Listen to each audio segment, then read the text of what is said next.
Welcome back, everybody. This is the February 2024 Lenovo Legion Go update. It released a few days ago. I was a bit busy, but in case you're like me and you never open Legion Space, I want to talk about it and discuss some of the awesome features they've now included. So let's check it out.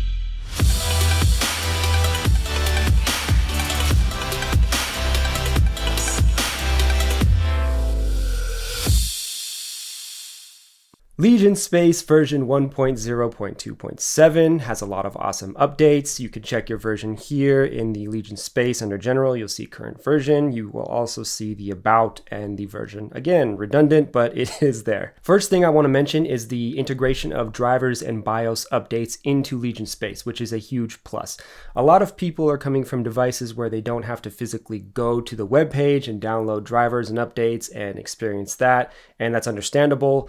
A lot of you who are already into PC gaming know that this is the MO, this is the way they operate, so this is a bonus. Once you check the drivers and you see the check for updates, it will show you which ones you can choose to select and update them if you'd like, or you can choose to not and leave it as is, because let's be honest, BIOS updates can potentially cause more issues. From my experience, the updates with this have not caused any issues so far, and they've been really good at testing it, I think, beforehand with beta versions and whatnot. So no big bugs at this point, but other laptops and whatnot have had issues. You jump to do the updates and then you find out it breaks something else.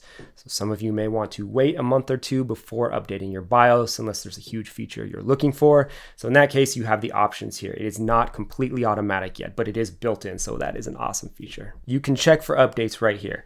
It will do this little spinny thing for a while, and then it will bring up a couple of things. You have the list here below, and you can also click Windows Update to take you all the way over to Windows Updates. I haven't updated this in quite some time, and I saw version 29 of the BIOS, so I went ahead and updated it. One of the big things in that is the automatic UMA buffer, or automatic VRAM selection, so to speak, is a pretty awesome feature. I know that over in the ROG Ally world, they had this and it fixed a lot of issues for them. This is a pretty much set and forget function that everyone should want to do. I started with the 3 gigabytes of VRAM, or the UMA buffer setting. That was default for everyone. The first update allowed you to do 4, and then after that we got 6. We had 8 as an option as well, but that one was just out of the question for most things. 6 seems to have worked and done fairly well in the past month or two since I've used it.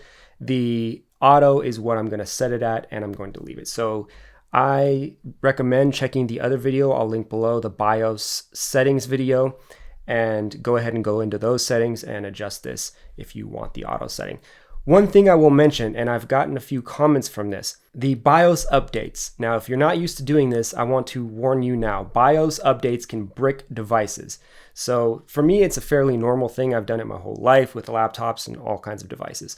But if you're not used to it, just beware that you can do some serious damage if you don't do it correctly. Lenovo lists specific instructions on there. That's why I've not really gone over this, but a lot of people like to skim things, and so the specific instructions will label things such as make sure it's fully charged. I think they recommend 30%, but you should definitely have your device at 50% or higher. You want to make sure you have it plugged in. You want to make sure you leave it plugged in, and most important, wait for the device to reboot itself. On this particular update, it turned off for several minutes. I thought there was an issue. It turned off for quite a while, maybe 5 minutes. You could see the red ring on the power button. It then turned back on, and I was able to see a progress bar. That bar went to full, and then it restarted again. So this one restarted twice for me.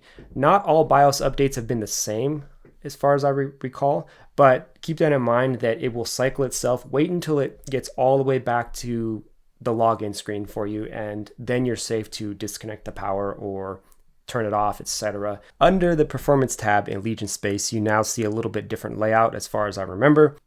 You have the mode selections right here. So it's on Smart by default. You can do full fan speed. In the performance modes, you can pick things like Custom 1. So once it's in Customized, you can see the blue, and then you can go ahead and drag the fan curves. Right now, you can see I can only move about 1 unit up or down. This one doesn't move at all. It's almost if it's slow to react or based off the previous settings. So you can only move them so far apart from one another, which makes sense. So you don't have such a weird curve. So there is a range and you can choose to do what you want with that. Personally, I'm going to leave it at the moment. I've had almost no issues with this thing and it runs pretty well. I've never even really used the 30 watt mode. Maybe they'll optimize that to be better, but I feel like that limits things. It gets to a point where it starts to pull itself down. That's my experience, but 25 watts seems to improve things a little bit, which is nice. You can see for reference these settings as well in the quick menu, and you can see your on-demand fan curve, and you can reference that. That's nice. When you pick the thermal mode, it will change the fan curves. So under smart, you can see where the curve is. Under balanced, under performance, and then if you want to change it yourself, you will go to custom. And by the way, I do not recommend doing this unless you know what you're doing, because you may adjust it so quiet and you think, hey, it sounds nice, and then your system might overheat. Most likely these will have a thermal throttle and shut off, but do you really want to push it? I don't think so. If you don't know what you're doing, but you do want to do a custom curve, search around and try to emulate someone else's. If you notice below, you now see an FPS limiter. This may help you limit frames in the game if you're having issues of it going over, because this doesn't have VRR to match and other things like that. So that may help you if you have an issue with games. Personally, I have not needed the FPS limiter, or if you're in some sort of emulator, you can set that yourself. Possibly in games, you can set it yourself as well, but this is nice to have another function on top of that. The FPS limiter is toggled here in the quick menu, and when you turn it on, you can see a little bar that goes to typical frame rates that you would use. 48 may be a good one for this device on high-end games, because that's where the game possibly reaches if you have the settings pretty high or moderately good looking, right? 60 is a fair one. That's the one I'd probably set it at if I were to use an FPS limiter. Again, that's going to depend on your scenario and if you want to do that. And of course, you can set it up to 144 because this goes up to 144 Hertz. In the controller settings, quick menu, you now scroll to the bottom and you see controller hibernation. You can toggle that on or off there. In the Legion Space menu, you see the larger version of it. Controller hibernation is how long you can sit them separately before they turn off. The default is 10 minutes. If you disconnect them often and this is docked and you step away for a while, you may want to leave them on. You now have options, and that's always a good thing. I'm going to leave mine at 10 minutes, but I did recall in the beginning some time ago, I think it was 2 or 5 minutes default, and I was using FPS mode, stepped away for a minute, came back and they were off, and it kind of annoyed me. But back then, we didn't even know that long pressing the Legion buttons for 10 seconds turns them back on. At that point, I was reconnecting them to the unit to get them to turn back on, so a little tedious. If you're unaware, the Legion buttons, you hold it for 10 seconds. When they're disconnected, it will power them back on. No need to reconnect. In the Deadzone settings, they've now added restored to default, which is cool. So if I change it here and then press that, I can just reset it to default. It's also assigned to the Y button. The adjust sensitivity also has the restore to default. A really cool feature, for me at least, is this trigger travel. They've actually added the restore default to everything, it looks like. You can see that the trigger travel will adjust the range. Now it comes default at 5 to 95%. The reason I find this so nice is because I often swap the buttons for my action buttons. Since I don't use the claw, so the claw grip would be ideal for this unit because of the pointy corners, but I don't use that. I use something like this where my index finger constantly switches between the front and the back buttons. For first-person shooters such as Call of Duty, I often switch these. So my fire buttons are always R1 or L1, or right bumper, left bumper. When I use the triggers in FPS games to throw grenades or whatever it may be, there is always this massive delay, which has infuriated me for some time. I've just dealt with it. But at this point, what you can do is adjust the triggers down to 0. You can even adjust them where there's a dead zone after that if you really care to, if you don't need the sensitivity of emulating pressure points or whatnot.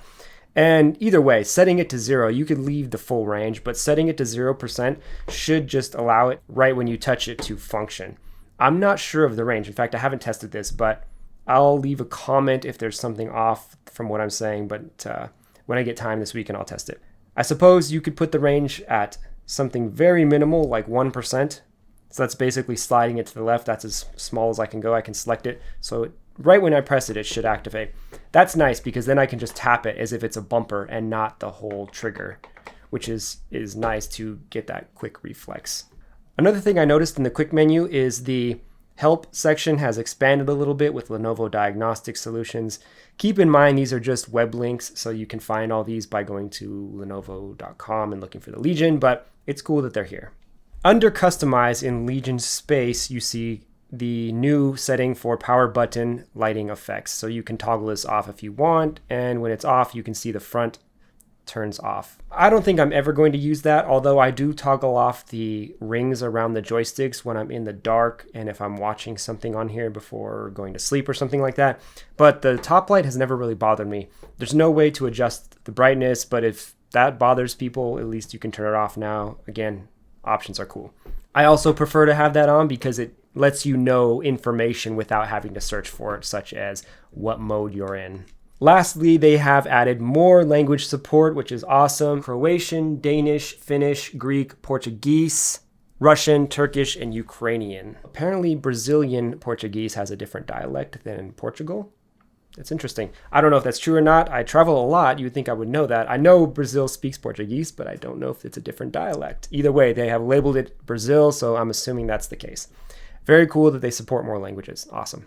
In the future notes, they're talking about continuing to update the TDP problem and the settings. For reference, really quick off the top of my head, this is possibly not fully correct, but from my understanding, TDP is just a measurement of power from the CPU. So fPPT is a really rapid spike in power usage. It's basically allowing the process to use the max power of the CPU at that moment, but for short bursts. You can think of it like a car where the starter kicks in and turns and the crankshaft, that really heavy power to get started. An object in motion's easier to push than an object stationary. So that heavy burst of energy needed to get the engine started, that's the same sort of thing that you may look to the fPPT, which is a short burst. And for the longer things that may draw more max power in longer bursts would be the sPPT. So they have to create this fine balance between optimizing it so they can optimize the most power they can get from the short burst and the long burst without causing too much thermal issues or overheating or battery usage, etc. So that's what they're working on as far as I know. That's just a little off the top of my head thoughts, but maybe it will give you an idea of what that means. The Legion team has noted that they're going to continue improving the FPS mode. There may be a few errors right now. They're going to continue to tweak it and update it, so that's nice. They're working on key mapping support for custom mapping of the keys for whatever else, probably a lot more options available. That would be really cool. The upcoming updates are going to have several versions or waves coming. The first one is going to allow you to custom map keys to the keyboard, and the second wave will allow you to custom map keys to games. They're going to work on gyro support, which still may fix the issue of the Windows menu closing when you tilt the device, which I wish you could just disable the gyro in the center still, but I don't use them at the moment, but I'm sure some people do. I haven't heard much about this, but some people are talking about controller wobble. It's already loose for them. Now, it is questionable to me the fact that these are plastic. I didn't really like that. So far, for me, nothing has happened on mine that has caused the controller to become loose. One thing I don't do is I don't grab it by one end, such as down here per se, and let it sit flat like this in the air, because then all the pressure would be resting and that amount of torque on that would be pretty bad. If you continue to do that and maybe wiggle it by that or hold it, I think that may become loose over time. So the more you take care of it, the better it will last. Of course, that's a given. But if you are careful and cautious with this, I don't think it's going to be an issue. Realistically, I've been playing this quite a bit and nothing has happened. So keep that in mind, that there is a warranty and you can send in your controllers. Who knows how long the take away or the time away would be, but that is an option.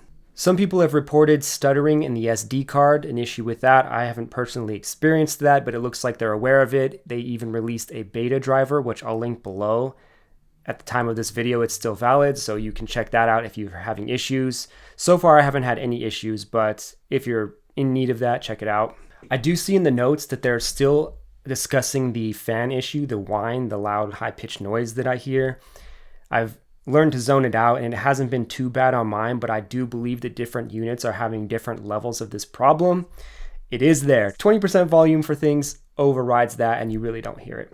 They're working on it. It looks like they may send out not a recall, but maybe a fan replacement, a warranty sort of thing for free. I think some people have been using tape to fix it or putting pressure at the center, etc. That would require opening this up if you don't want to do that, but it is stupid easy to open this up. So if you really want to do that, you can. And no, in the US, it won't void your warranty. Anyhow, if that really bothers you, you can look for third-party solutions at the moment that are Band-Aids, but they are aware of it still, and they're continuing to assess what they can do. I would assume that the more of these they sell, they may start to implement a second model of fan where it's already fixed, and then backtrack and send everybody a replacement who asks for one to alleviate the high-pitched noise. That would be awesome, because changing a fan is a piece of cake. Anyone can do it. You can watch a video. You really just need the proper size screwdriver if you don't have that. So that is a huge plus, and they're working on it. That's a wrap for the Legion Go update in February, as far as I know. A lot of cool features. They keep working towards perfection, and it is awesome. So if you haven't got one yet, just know that when you pick it up, it should be a really good experience right out of the box. Subscribe for more. Have an awesome week ahead, and I will see you all in the next video. Take care.